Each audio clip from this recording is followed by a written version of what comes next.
We're live. We Saurel, take it are away. live. Good morning, everyone. This is Saurel Quettan, and you are on the Daily Huddle. Today's the 2nd of April, and it's appropriate for us to start with a minute of silence.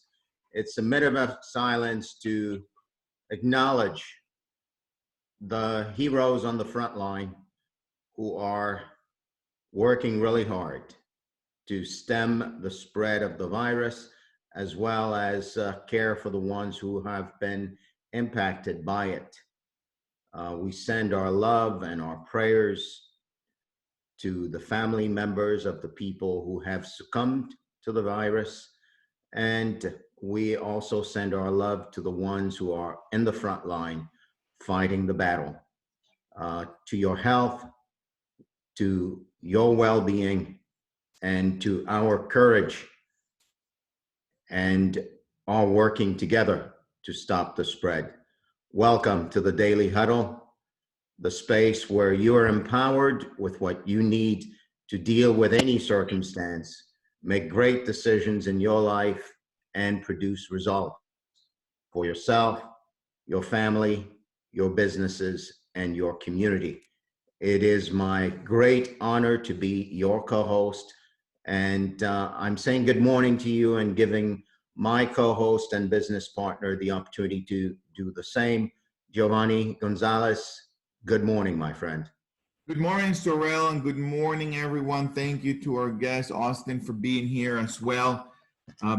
Glad to be here for sure, and I'm really excited also for the opportunity of the conversation, given that there's not only a social impact at the emotional level, but also a financial impact.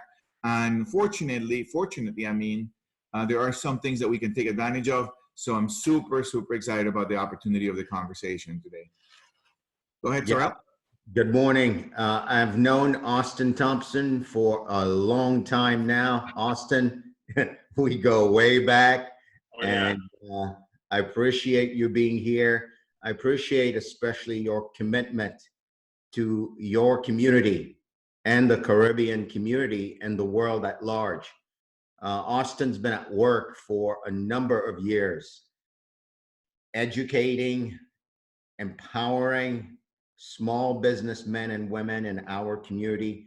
And today he's here to tackle this question specifically.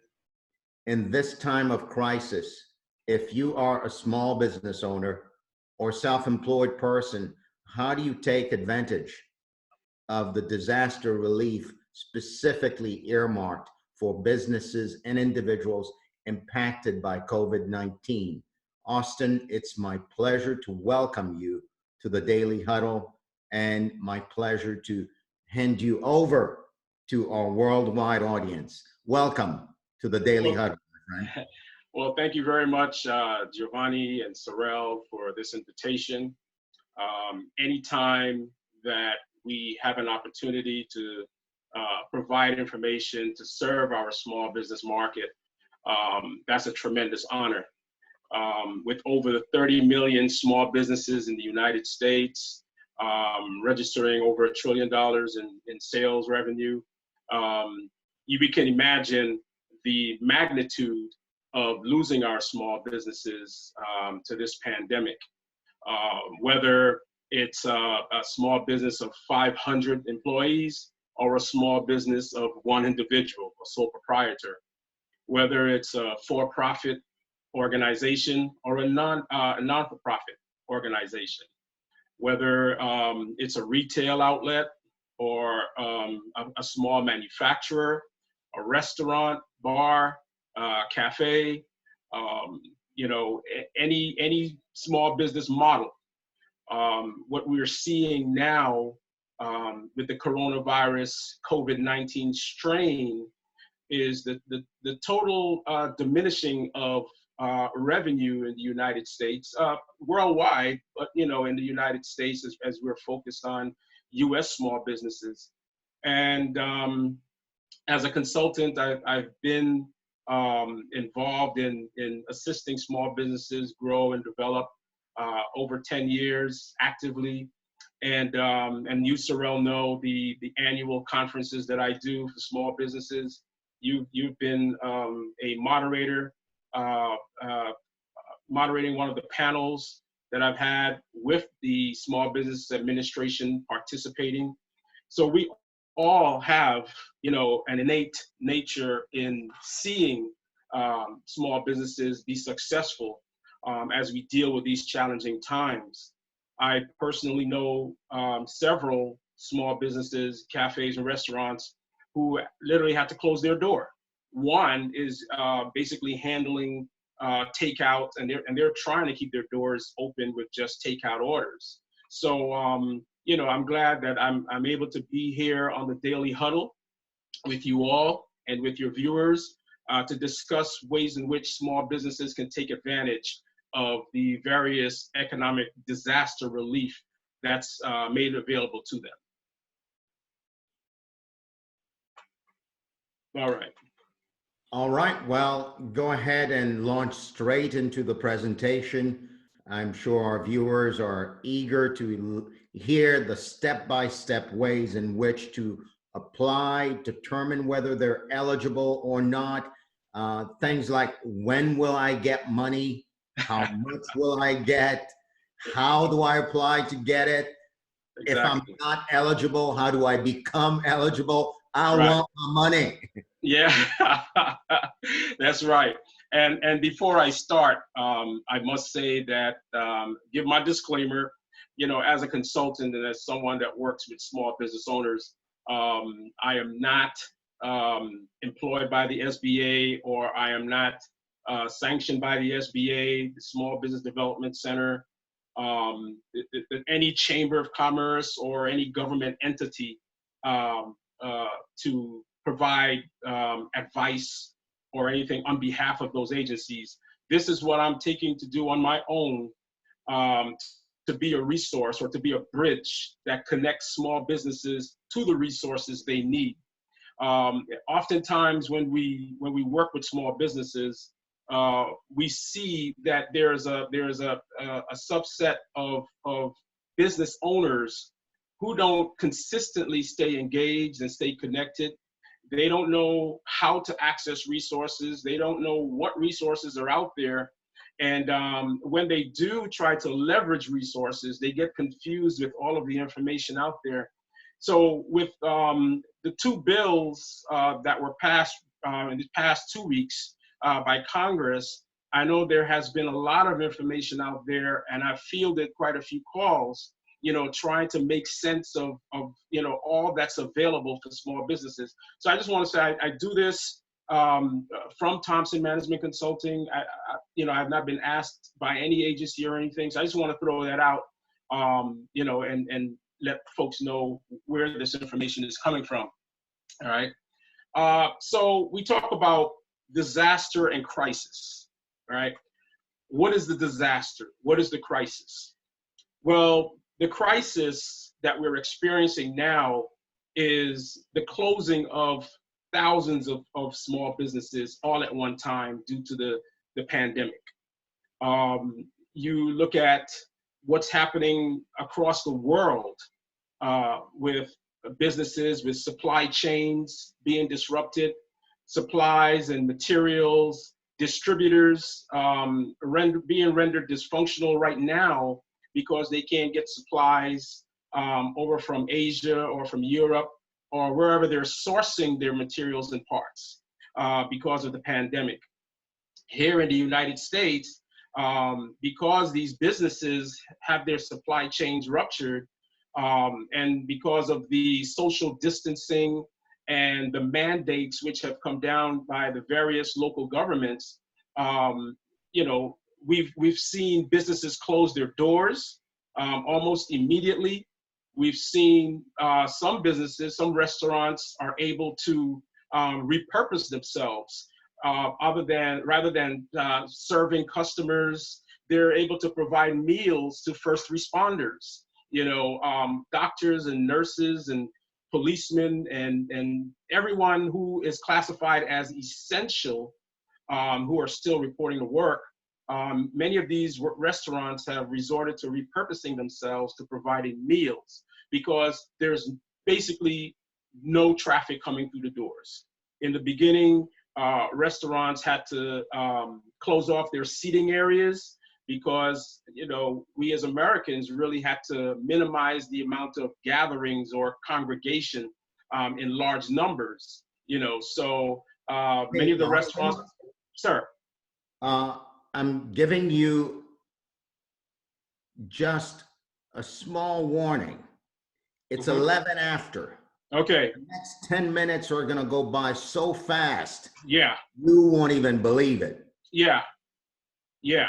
And I just wanted to just define what the disaster is. The reason why when we talk about the economic injury disaster loan, the disaster is basically we're losing or have lost many of our businesses and employees due to the coronavirus.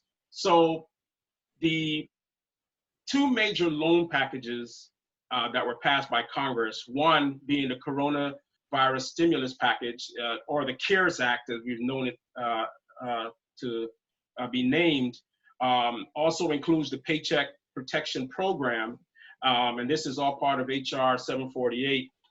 Congress came together to pass this in order to provide financial relief to small businesses. Now, with the CARES Act, that stimulus bill included $2.2 trillion in aid, not just to small businesses, but also for construction projects and for providing unemployment insurance and to place money in the hands of Americans to make sure that they can handle their financial obligations. What we see here, it also creates $377 billion in grants for small businesses. Grants meaning you don't have to pay it back, and there are certain provisions that I will touch on that qualifies these loans as actual grants, right? 343 billion of that for up to 8 weeks of payroll costs will provide $343 billion to those small businesses, payroll costs for their employees and staff that's required to keep the business running. From that 343 billion, 75% must be used for payroll. The other 25% must be used for utilities and paying the rent and, you know, supplies or materials needed for the business. Each small business has access of up to 10 million in loans, right, for individual small businesses. So the money is being made available, and the stimulus package is making sure that our small businesses, the engine of our economy, continues to operate. The banks, lending institutions, SBA 7A preferred lenders, and credit unions are all part of this program. So small business owners can go to either the bank where they have a business account established or a local bank to inquire about the loans they need in order to run their businesses. Loans can be forgiven, and this is why I said I want to get to, loans can be forgiven and all SBA fees waived, providing that the economic aid is used to retain your current employees or to bring back those employees which you have laid off, right? And also use the money for paying utilities, paying your rent or mortgage on the facility where you have your business, and materials and supplies you need to operate your business. So it's basically, it's an economic aid to help drive your operations, right? So these are some of the requirements that qualifies the loans as grants, right? Meaning that you will not have to pay those back on providing that you stay within the guidelines of what the SBA and the government has stated. Who all are eligible? All small businesses. Like I said, whether you're a small business of 500 or you're a sole proprietor with yourself as the employee for the business, whether you're a for-profit, nonprofit, whether you are a photographer, or you're a small manufacturer, you are qualified to apply for this loans, right? The sba.gov/coronavirus is the site on which any small business owner can find a plethora of information, requirements, criteria, where to go, and how to qualify for the loans. If you are confused and you're interested and you want to find out additional information, sba.gov/coronavirus. And on that site, you would find a lot of information and links taking you directly to the actual application process and the requirements for the loans. All right. For the terms of the bank, I would say speak to the bank representative. I spoke with Wells Fargo yesterday for the Paycheck Protection Program, and they are still getting their system set up to field the calls and to help the small businesses with the application process, right? And again, it is free to apply. There is no cost. There's no reason why any small business will have to pay someone to complete the application process. It is free to apply as long as you go to the sba.gov site and source that information there. Now, prior to the CARES Act, we had the Coronavirus Preparedness and Response Supplemental Appropriations Act. It's a mouthful, 2020. That's HR 6074. Many of us know it as the Economic Injury Disaster Loan Program, or EIDL. Unlike the Coronavirus CARES Act, where you go to an SBA preferred lender, 7A lender, or a credit union or a bank, with the EIDL, you go directly to the SBA. So the SBA is guaranteeing and backing that loan, right? It's a $8.3 billion loan package provided to small businesses, creates $1 billion in loan subsidies for all small businesses. So this is again a government, a bill from the government that provides additional opportunities for small businesses to acquire the financial aid they need. Access to between 200 and 2 million of the required loans that's needed. The one thing I want to mention with the EIDL is if you are only in need of anywhere from like up to $25,000 in aid, you do not have to put up collateral for your loan. All right. If you're requiring anything in excess of $25,000, you will be required to come up with collateral for the loan. So you have anywhere between 200 and 2 million for the loans. For a for-profit business, the interest is at 3.75. And if you are a nonprofit business, then it's 2.75. They've made this the cost of applying for the loan or receiving the loan. They've made this reasonable for small businesses to pursue. This aid, this economic injury disaster loan, is available in all 159 counties of Georgia. So if you are living anywhere in the state of Georgia, you are eligible to participate in the loan program. All right. With this EIDL loan, if you do not have access to capital anywhere else, you are eligible to receive loans under the EIDL program. If you do have access to capital elsewhere, you will not be qualified to receive aid under the EIDL program.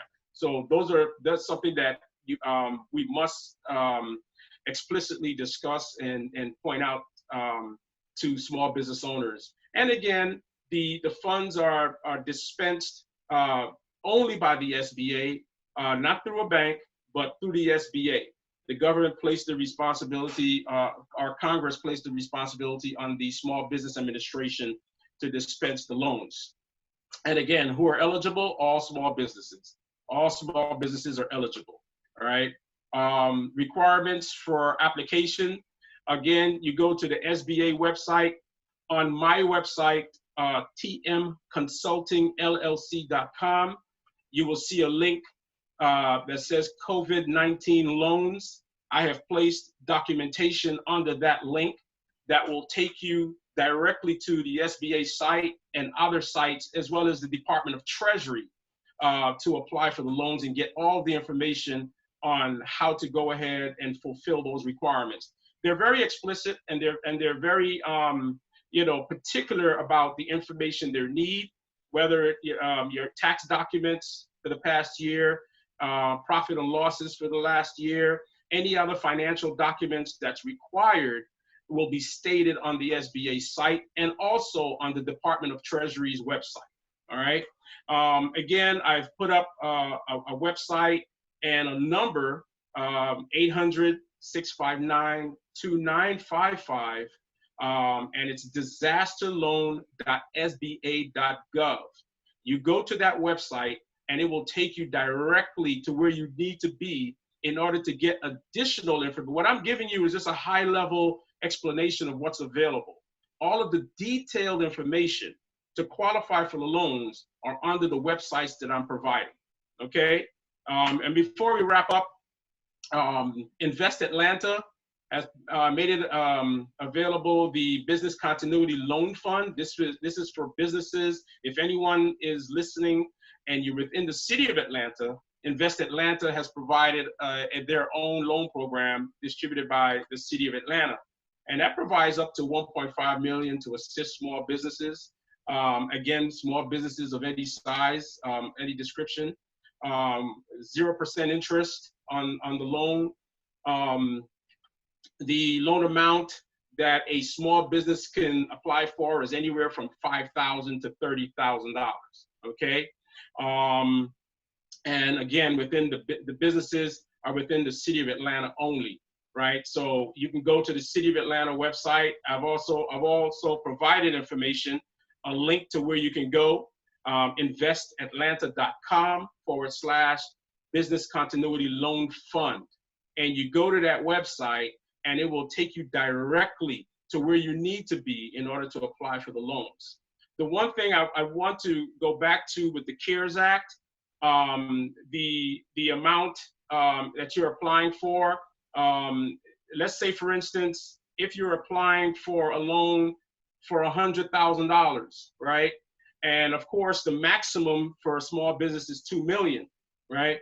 If you apply for $100,000 and then after you deplete that and you need more aid, you can always go back and apply for additional funding because you had not reached that cap. Okay, so they allow you to go back and apply for additional funds because, again, you have anywhere of up to $2 million to apply to help you financially as a small business. So that basically is the information I have. Again, it's a high-level presentation, giving you the information that you need and letting you know exactly what's available. The one thing I would like to implore our small business community is please apply. Give yourselves an opportunity. If you are a small business that unfortunately had to close your door, these loans will provide you with the necessary funds to actually reopen your doors and to restart your operations, hire back those employees that you had to lay off. If you're on the verge of closing, this will give you the lifeline to help resuscitate the life back into your business, to help keep your business going.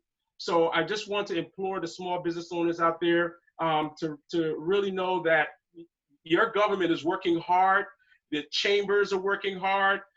Folks like Giovanni and Saurel, myself, and all the consultants, we're working hard to make sure that we serve as a bridge to connect you, the small business owner, to the resources you need in order to keep your business thriving successful. Awesome. Thank you so much, Austin. I think the key message here is if you're on this call, if you're listening to this recording after the fact, go to sba.gov/coronavirus and apply. That's right. Go to your bank. Discuss with your banker the opportunities and options for you to get a loan under any of the programs. So right. apply, apply, apply. That's Any right. questions for our guest? The floor is open. Adriana, please. As usual. How you pay for the loan after and when you need to start paying? Well, There is zero interest, I'm sorry. with the economic injury disaster loan, you have up until 1 year after you receive the loan to begin paying back. And they provide you a term of 30 years to pay that back, okay? So you have, when you receive the loan, you have up until 1 year, and this is just specific to HR 6074. You have up until 1 year to begin paying back the loan, right, at 3.75%, and they will be giving you terms of 30 years to get that loan paid back. All right, so that's a great option for any small business owner. With HR 748, the Paycheck Protection Program, you have to negotiate those terms with the bank. So the bank will provide you with the information on the terms, okay? So, so that's the information in regards to when you begin paying back. So, Austin, do you apply for either programs through your bank, or is there one program where you go through the bank and one where you go directly to the SBA? With the EIDL loan program, you go directly through the SBA, right? SBA.gov/coronavirus. With the CARES Act, you'll go directly through a bank, right? So with that program, you're going directly to a bank or an SBA 7, a preferred SBA 7A loan program lender, right? Or a credit union, right? So you can either go to the bank where you already established your business account and discuss that with them, right? But I just want to point out quickly, the banks are now trying to finalize the process, get the infrastructure in place in order to support this mad rush of small businesses coming in for loans. So if they're not ready, just know that they're finalized. I spoke with Wells Fargo yesterday, and the representative and I had a good laugh about that. So, you know, anytime between the end of this week and the beginning of next week, the bank should be coming online with the services to help get those loans going. Awesome, awesome. Giovanni, any questions on your end? You know, I don't have a question on my end right now, actually. Okay, Austin, you did talk about small businesses. Mm-hmm. And the main question also include the self-employed. Were Right. you including the self-employed in everything you said? Yes, sir. The self-employed, the independent consultant, anyone within who classifies as a gig economy freelancer, the Uber driver, the Lyft driver, the photographer, the graphic designer, the web designer. If you are a self-employed individual, you are also qualified to apply for any one of these loans. And when you mentioned nonprofit organizations earlier, were yes, you sir. covering churches and religious organizations? I'm not quite sure about religious organizations. I know they're a 501c, but I think it's a C6 or something. But the 501c3 nonprofit organizations, I know, are eligible to apply for the loans. This is what they'll have to discuss with the banks to determine if they're qualified under that. They're the Awesome. religious organizations. Yeah. Thank you for that. Thank you for that. Now, Yeah. 29 after Austin, and on the Daily Huddle, our special guest always has the last word. What is the last word, my friend? I just want to say, can you continue to stay enthusiastic, continue to stay inspired, continue to be excited about being a small business owner. This will come to pass. We are doing everything we can to make sure that small business owners stay informed and stay engaged and stay connected to everything they need in order to be successful as a small business. If you don't know, find a resource to ask questions, but make sure you get access to the money that's available to you to ensure your continued operation. Amen. Amen. It is 9:30. This is the Daily Huddle, April 2nd, 2020. Thank you for being with us. Spread the word, share madly, love madly, and stay healthy. Thank you. Keep well. Thank you. Bye-bye, everybody. All right.